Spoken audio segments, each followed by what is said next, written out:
Hello नमस्कार साथियों, होलकर परिवार में आप सभी का स्वागत है। मैं आज आपके लिए प्रतिशत पढ़ाने जा रहा हूँ। तो ये जो टॉपिक है, ये जो अपन कह सकते हैं कि जो बेसिक मैथ है या जो बच्चे स्टार्टिंग कर रहे हैं उनके लिए बहुत अच्छी क्लास होने वाली है, बहुत ज़्यादा इम्पोर्टेंट क्लास होने वाली है। तो बच्चे जो स्टार्टिंग कर रहे हैं तो इस वाली वीडियो को अवश्य पूरी देखें, ठीक है ना। देखो, जो हमारी आज की क्लास है, आज मैं आपके लिए परसेंटेज के बारे में बिल्कुल बेसिक नॉलेज दूंगा आपके लिए। बेसिक देखो, जैसे हम परसेंट पढ़ते हैं बेटा, तो जो परसेंट होता है हमारा, क्या होता है परसेंट। बात को ध्यान से समझना, एक एक पॉइंट पर बात करूंगा। परसेंट हमें पता है, कोई भी क्वेश्चन के पीछे मतलब कोई भी संख्या के पीछे परसेंट चिन्ह लगा रहता है, इसका मतलब जी क्वेश्चन काय में है, परसेंट में है। समझ में आया कि नहीं आया। सबसे पहले अगर हम बेसिक चीज़ देखें कि जो परसेंट है, परसेंट क्यों पढ़ना इम्पोर्टेंट है, क्यों पढ़ना इम्पोर्टेंट है। अगर देखो, जो बच्चे अगर परसेंट सीख जाते हैं, मेरी बात को ध्यान समझना आप, अगर आप परसेंट सीख जाते हैं तो यहाँ से आप 5 टॉपिकों पर अच्छी पकड़ बना सकते हैं। एक तो रहता है हमारा परसेंट, और एक रहता है लाभ हानि हमारा प्रॉफिट एंड लॉस, और एक हमारा डिस्काउंट यानी बट्टा, एक रहता हमारा सीआई और एसआई। ये 5 टॉपिकों पर बहुत अच्छे से अपन पकड़ बना सकते हैं। और देखो, आपके लिए आपने देखा होगा अभी ग्रुप डी का नोटिफिकेशन आने वाला है, उसमें वैकेंसी जो बताई गई है 32,000, लेकिन मैं आपको बता दूं इसमें वैकेंसी 100% बढ़ेंगी। ध्यान रखना इस बात का, ठीक है ना। कम से कम 70-80 हज़ार वैकेंसी होना चाहिए, ठीक है ना। देखो, आज मैं आपके लिए परसेंटेज की जो नॉलेज है, इसमें 2 कंसेप्ट सबसे पहले, बिल्कुल स्टार्टिंग, बिल्कुल बेसिक चीज़, सबसे पहले 2 कंसेप्ट याद रखना है। एक तो हमारे लिए समझना है कि भिन्न, क्या समझना आपके लिए, भिन्न, ठीक है ना। एक समझना आपके लिए भिन्न, और एक समझना है परसेंटेज। क्या समझना है, परसेंटेज में ये निशान रहता है, और भिन्न के लिए बता देता हूँ, अंश बटे हर। भिन्न क्या कैसे लिखते हैं अपन लोग, अंश बटे हर। अपन कह सकते हैं कि सर अंश बटे में क्या आता है, हर आता है, ठीक है ना। क्या आता है, हर। अगर अंश बटे हर मतलब ये बटे वाला चिन्ह लगा हुआ है तो वो संख्या काय में है, भिन्न में है। और अगर ये प्रतिशत का चिन्ह लगा हुआ है तो आप कहोगे सर भाई संख्या काय में है, प्रतिशत में। बात क्लियर है कि नहीं। देखो, मैंने 2 चीज़ें फिर बता रहा हूँ दोबारा से बेटा, कि इसमें 2 चीज़ों का बहुत ज़्यादा महत्व है, एक भिन्न का और एक प्रतिशत का। एक काय का बेटा, प्रतिशत का और भिन्न का, ठीक है ना। देखो, जो बच्चों के लिए मेरी क्लास अच्छी लगती हो वे मेरे चैनल के लिए सब्सक्राइब कर लें, और अगर इंस्टाग्राम से आप जुड़े हुए तो उसको फॉलो कर लें, अपने मित्रों के पास ज़रूर भेजें, और वीडियो को लाइक शेयर जरूर कर देना, ठीक है ना। देखो, अंश बटे हर, अंश मतलब भिन्न का और प्रतिशत का बहुत ज़्यादा रोल है। तो आपको करना क्या है बेटा, कि अगर जैसे कोई संख्या लिखा है 5/7, तो अपन इससे क्या कहेंगे, सर भिन्न में है, काय में है, भिन्न में है। मतलब इसका ध्यान रखना है, ये बटे वाली संख्या, ये बटा वाला निशान लगाना, इसका ध्यान रखना है। तो आप कहोगे सर ये भिन्न में है। और अगर यहाँ पर लिखा है 5%, इसका मतलब है कि काय में, परसेंट में। अगर संख्या के पीछे, किसी संख्या के पीछे प्रतिशत का निशान लगा हुआ है तो आप कहोगे सर ये प्रतिशत में है, काय में है, प्रतिशत में। बात क्लियर है कि नहीं, बताओ मुझे। अगर कोई संख्या लिख दी मैंने, 25 लिखा है, अगर मैंने 25 लिखा है केवल, तो एक संख्या है। अगर 25 के पीछे अगर ऐसा लगा हुआ है तो काय में है, प्रतिशत में है। और अगर ऐसा लिखा है 7/10 लिखा है, तो आप कहोगे सर ये का है, भिन्न है। क्या है, भिन्न है, ठीक है ना। बात क्लियर है कि नहीं है। इसमें देखो, दोनों चीज़ों का महत्व है, एक तो भिन्न का और एक प्रतिशत का, ठीक। आप पहले ये बताओ मुझे, क्या आप ये समझ गए सर कि भिन्न क्या होती है और प्रतिशत क्या होती है। अगर संख्या के पीछे प्रतिशत है तो संख्या प्रतिशत में है, अगर बटा का निशान लगा हुआ है तो काय में है, भिन्न में है। इतनी बात क्लियर है कि नहीं, बताओ मुझे। इसके बाद बेटा, अब हमारे लाने एक दूसरे में बदलना सीखना है, कि अगर हम बात करें, देखो अगर हम बात करें बेटा, कि जैसे अगर मैं आपके लिए भिन्न को प्रतिशत में बदलूं, भिन्न को प्रतिशत में बदलूं, ध्यान से सुन लो पहले। भिन्न को काय में चेंज करना है बेटा, प्रतिशत में। देखो, अगर मैं भिन्न को प्रतिशत में चेंज कर रहा हूँ तो आपको करना क्या है, आपको कुछ नहीं करना है। सबसे पहले भिन्न को समझोगे कि अगर लिखा हुआ है 2/5, कितना लिखा हुआ है, 2/5। इसके 2 तरीके हैं। कितने तरीके हैं, 2 तरीके हैं। 2 तरीके से अपन इसको परसेंट में चेंज कर सकते हैं। पहला तरीका है कि इसमें आप 100 का गुणा कर दो, जो आपको अच्छा लगे उससे कर लेना, दोनों तरीके अच्छे हैं। पहला तरीका कि अगर आप भिन्न को प्रतिशत में चेंज कर रहे हैं, 100 का गुणा करो, 5 से ऐसे काटो, 5 दूनी 10 और 20 दूनी 40, तो यहाँ पे आ जाएगा एक क्वेश्चन 40%। आप कहोगे सर इसको लिख सकते हैं हम क्या, 40%। एकदम क्लियर है। दूसरा तरीका क्या है?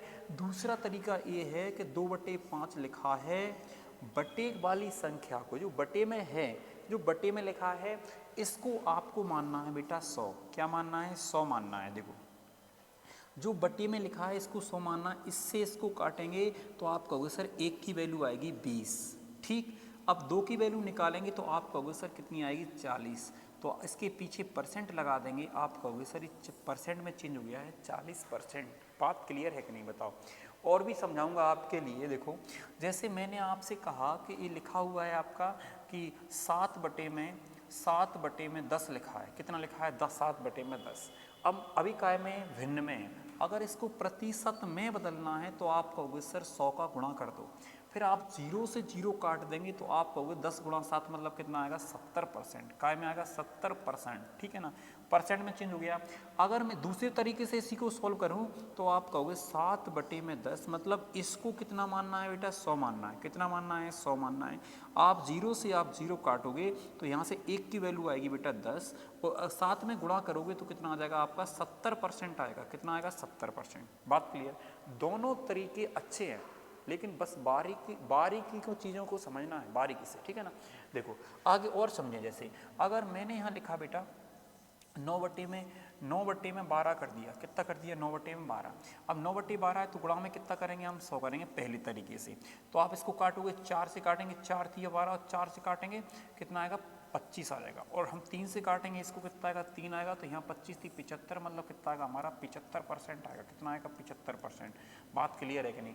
अब इसी को देखो मैं ऐसे भी चेंज कर सकता था कि 9/12 में कितना है? 12, ठीक है ना। इसकी वैल्यू कितनी मानो आप? 100 मानो, ठीक है ना। पहले इसको काट लो, कितना आ जाएगा? यहाँ 3 आ जाएगा। यहाँ कितना आएगा? 4। 4 से काटूंगा कितना आएगा बेटा? 25 आएगा। मतलब 1 की वैल्यू कितनी आएगी? 25 आएगी, और 3 की वैल्यू कितनी आएगी? 75% आएगी। कितनी आएगी? 75%। दोनों तरीके दमदार हैं, दोनों तरीके दमदार है। इसी प्रकार से बेटा अगर यहाँ पर लिखा हुआ है कि 19/19 मान लो 20 लिखा है, अब मुझे इसे परसेंट में चेंज करना है। तो पहला तरीका मैंने आपसे क्या बताया? इसको लिखो आप गुणा में 100 कर दो। तो आप 0 से 0 काटोगे, 2 से काटो, कितना आएगा यहाँ पर? 5 आ जाएगा। 19 × 5 कितना हो जाएगा आपका? 95 हो जाएगा। कितना हो जाएगा? 95 हो जाएगा। बात क्लियर है? अगर मैं इस तरीके से करूँ कि 19/20 इसकी वैल्यू कितनी मान लें हम? 100 मान लें। अगर काटूंगा इससे तो कितना आएगा? 1 की वैल्यू कितनी आएगी? 5% आएगी, ठीक है। 19 की वैल्यू कितनी आएगी? 95% आएगी। तो आप कहोगे सर दोनों तरीके बहुत शानदार हैं। जी इसको समझ में आया हो तो एक बार देखो कमेंट्स बॉक्स में ज़रूर बताएं कि आपको समझ आया कि नहीं आया, आपको वीडियो कैसा लग रहा है, बात क्लियर है कि नहीं। देखो अगर आप लोग कमेंट्स करोगे, लाइक करोगे तो मुझे ऐसा लगेगा कि आपके लिए कुछ सीखने को मिल रहा है, तो आगे चल के जो वीडियो का रिदम है वो बना रहेगा। अगर आप लोग सपोर्ट नहीं करोगे तो मतलब ये रिदम खत्म हो जाएगा, ठीक है ना। अब देखो पहले ये तो था अपना कैसे मतलब करना, मतलब ऐसे करेंगे कैसे। और डायरेक्टली कुछ चीज़ें आपको याद करना है बेटा। क्या करना है? डायरेक्टली कुछ चीज़ें याद करना है। और याद क्या करना है? देखो याद करना है रामबाण है, ध्यान रखना बेटा। अगर आपके लिए गवर्नमेंट जॉब की तैयारी कर रहे हैं तो जो मैं लिख रहा हूँ बोर्ड पे ये सोच लेना कि ऐसा मंत्र है कि इसको आपको करना ही होगा। अगर आपको ये याद नहीं है तो मैं लिख के दे रहा हूँ बेटा कि आप मेरे हिसाब से आप मैथ नहीं सीख पाओगे। अब आपको याद क्या करना है, मैं देखो यहाँ याद करवा रहा हूँ कि एक तो आपको याद रखना है कि 1/1 इसका मतलब होता है बेटा 1, इस 1 का मतलब होता है 100%। इस बात का ध्यान रखना अच्छे से, कितना होता है? 100%, ठीक। एक होता है 1/2, 1/2 इसका मतलब होता है 50%। कितना होता है? 50%, ठीक है। एक होता है 1/3, इसका मतलब होता है 33 सही 1/3%, ठीक है ना। इसके बाद 1/4 इसका मतलब होता है मतलब जैसे मैंने सिखाया है वैसे ही निकालना है। आप निकाल भी सकते हैं लेकिन आपको डायरेक्ट याद रखना है, डायरेक्ट एकदम मुंह जबान पे याद होना चाहिए। इसका मतलब होता है 25%, ठीक है ना। 1/5 इसका मतलब होता है 20%, ठीक है ना। 1/6 इसका मतलब होता है 16 सही 2/3%, 16 सही 2/3%। 1/7 का मतलब होता है 14 सही 2/7%। बात क्लियर है कि नहीं है। अगर हम आगे देखें देखो यहाँ पर अगर 1/8 का मतलब देखें तो इसका मतलब होता है 12 सही 1/2%, ठीक है ना। अगर हम 1/9 का मतलब देखें, 1/9 का मतलब होता है 11 सही 1/9%, ठीक है ना। इस 1/10 का मतलब होता है 10%, कितना होता है? 10%। 1/11 का मतलब होता है 9 सही 1/11%, है ना। कितना होता है 9 सही 1/11%। 1/12 का मतलब होता है 8 सही 1/3%, ठीक है ना। 1/13 का मतलब होता है 7 सही 9/13%, ठीक है ना। इसके बाद 1/14 का मतलब होता है 7 सही 1/7%। अच्छे से याद रखना, बहुत अच्छे तरीके से रटना। इनको अगर आप अच्छे से याद रखोगे तो आपका ये सोच लेना परसेंटेज का बेसिक स्ट्रक्चर क्लियर हो गया है और 5 टॉपिक तैयार हो जाएंगे बेटा। ध्यान से सुन लो अच्छे से, ठीक है ना। 5 टॉपिक क्लियर हो जाएंगे और 5 टॉपिक ऐसा कोई एग्जाम नहीं बना जिसमें एक क्वेश्चन नहीं आते हो। कोई सा भी एग्जाम उठाकर देख लो आप, प्रॉफिट एंड लॉस से क्वेश्चन आएगा, सीआई से क्वेश्चन आएगा, एसआई से क्वेश्चन आएगा, तुम्हारा परसेंटेज से क्वेश्चन आएगा, डिस्काउंट से क्वेश्चन आएगा। और अभी फिलहाल में इतनी वैकेंसी हैं बेटा, इतनी वैकेंसी हैं कि अगर एक बार तुम जान लगा दो ना तो आपका जीवन बन जाएगा। ध्यान रखना बेटा, ठीक है ना। देखो 1/14 का मतलब 7 सही 1/7%। 1/15 का मतलब होता है 6 सही 2/3%, है ना। 2/3%। और 1/16 का मतलब होता है 1/16। 1/16 का मतलब होता है 6 सही 1/4%, ठीक। और 1/17 का मतलब होता है 5 सही 15/17, ठीक है ना। ठीक 1/18 का मतलब होता है 5 सही 5/9%, ठीक ना। 1/19 का मतलब होता है, इन्हें याद रख लो आप अच्छे से। 1/19 का मतलब होता है 5 सही 5/19, ठीक है ना। 1/20 का मतलब होता है 5%, ठीक। और 1/25 याद रख लो, ज़्यादा मत रखो, ठीक। करना तो कर लेना आप। इसका मतलब होता है बेटा 4%, ठीक है। 1/50 का मतलब होता है, इसका मतलब 2% होता है। और इस 1/100 का मतलब होता है 1%। ये सोच लेना, ये बेसिक स्ट्रक्चर है। मैंने आपके लिए क्या याद करवाया है, भिन्न को परसेंट बताना। देखो कि अगर इतना आपको याद है बेटा, ये रामबाण है, ध्यान से सुन लो, ये रामबाण है आपके लिए। अगर आपको परसेंट अच्छा करना है, आपको लाभानी अच्छा करना है, आपको बट्टा अच्छा करना है, सीआई एसआई अच्छा करना है, तो इन पे पकड़ होना बहुत आवश्यक है। ऐसे रटे होना चाहिए, एकदम बहुत अच्छे तरीके से रटे होना चाहिए। समझ में आया कि नहीं आया? अगर इनको अच्छे से आपने तैयार कर लिए तो आप बहुत कुछ क्वेश्चनों को सॉल्व कर सकते हैं। अब देखो पहले, जैसे यहाँ पर बेटा 1/में कितना लिखा है, 7 लिखा है। देखो अब मैं हर एक क्वेश्चन से थोड़ा मतलब सिखाऊंगा आपके लिए कि कैसे कैसे क्वेश्चन बनेंगे। देखो अब सेकंड वाला पेज लेते हैं। देखो मैंने आपके लिए एक चीज़ और नहीं सिखाई अभी। जैसे यहाँ पे लिखा है, मैंने यहाँ लिख दिया, जैसे आपसे कहा मैंने 16 सही 7/11, ऐसे समझो। कितना लिखा है, 16 सही 7/11। अब मुझे इस संख्या में गुणा करना है, मान लो 5 का। किसका गुणा करना है बेटा, 5 का। तो 5 का गुणा कैसे करेंगे, इस बात का ध्यान रखना। देखो कुछ बच्चे ऐसे करेंगे, मैं बता रहा हूँ आपके लिए। कुछ बच्चे क्या करेंगे, 11 का गुणा इसमें करेंगे, 11 छक्का 66, और 11 एकम 11, और 11 छः कितना हो जाएगा बेटा 17, और प्लस में 7 करेंगे, और बटे में कितना आएगा 11, ऐसे करेंगे ना। और फिर गुणा कितना करेंगे 5, फिर जोड़ देंगे 7 6 13, कितना आ जाएगा यहाँ से 183 आना चाहिए, है ना। कितना आना चाहिए 183, क्या मैं सही लिख रहा हूँ, 183 बटे में कितना आ जाएगा 11, है ना। फिर गुणा किसका करोगे आप, 5 का। क्या सही है? देखो इसके बाद 5 का गुणा 3 में करेंगे, 5 तिया 15, ठीक है ना। और 5 40, 5 तिया 15, 5 40, 40 से 41 आ जाएगा, और 5 एकम 5 4 कितना हो जाएगा 9।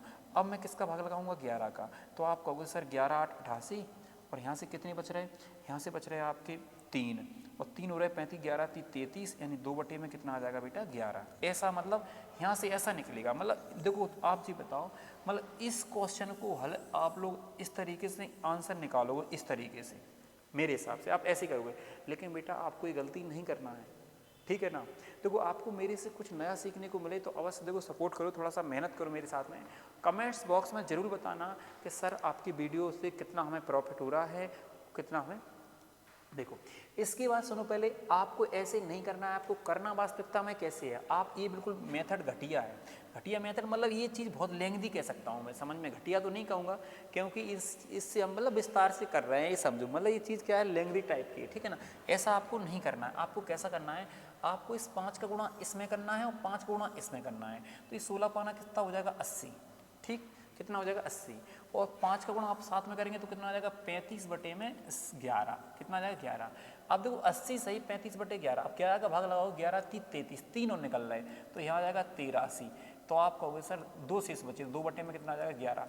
मैंने बेटा देखो एक लाइन में सॉल्व कर दिया क्वेश्चन के लिए, कुछ समझे कि नहीं समझे मेरी बात को, क्या कह रहे हैं बताएं, जल्दी बताओ, क्या आपको कुछ समझ में आया कि नहीं आया। देखो कितना शानदार तरीका है, कितना शानदार, मेरे हिसाब से देखो बेस्ट है, बेस्ट से बेस्ट है ये। समझ में आया कि नहीं आया। देखो और भी बताता हूँ आपके, लिख दो क्वेश्चन, जैसे मैंने यहाँ लिख दिया 20 सही 3/7 कर दिया बेटा यहाँ पे। अब मुझे गुणा करना है, मानो कि 8 का गुणा करना है, ठीक। अब मैं देखो जी वाली मेथड से नहीं बताऊंगा आपको, तो कुछ नहीं करो आप तो इसमें गुणा करो और आप इसमें गुणा करो, तो 8 दूनी 16, 160 आ जाएगा। 8 3 24 करोगे, 8 3 24 करोगे बेटा, तो 24/7 आ रहा है, 7 का भाग लगाओगे तो भागफल 3 निकल रहा, 3 इधर जोड़ो तो कितना आ जाएगा 163, बचा कितना है 3, तो 3 में कितना आएगा 7। तो आप कहोगे सर 163 सही 3/7 इस क्वेश्चन का आंसर है। ये आपको मैं गुणा करना सिखा रहा था, बताओ समझ आया कि नहीं आया, बताओ बात क्लियर है कि नहीं है, बात क्लियर है कि नहीं, पहले जी बताओ, ठीक है ना। देखो आप जी बताओ, मैं क्या है छोटी छोटी वीडियो बना रहा हूँ, पहले जी बताओ, आपने सबसे पहले मैंने आपके लिए जी वाली चीज़ सिखाई, भिन्न को परसेंट्स बनाना। इसके बाद मैंने क्या बताया, आपने ये सारी चीज़ें याद रखनी है, बहुत अच्छे तरीके से याद रखना है। और तीसरी चीज़ आपको क्या करना है, इसको सीखना जो मैंने गुणा करना सिखाया है। इसके बाद आपको अगली वाली वीडियो में मिलेगा, जो भी डाटा रहेगा इससे आगे का वो अगली वाली वीडियो में मिलेगा। तब तक के लिए जय हिंद। एक बार सभी लोग कहो भारत माता की जय।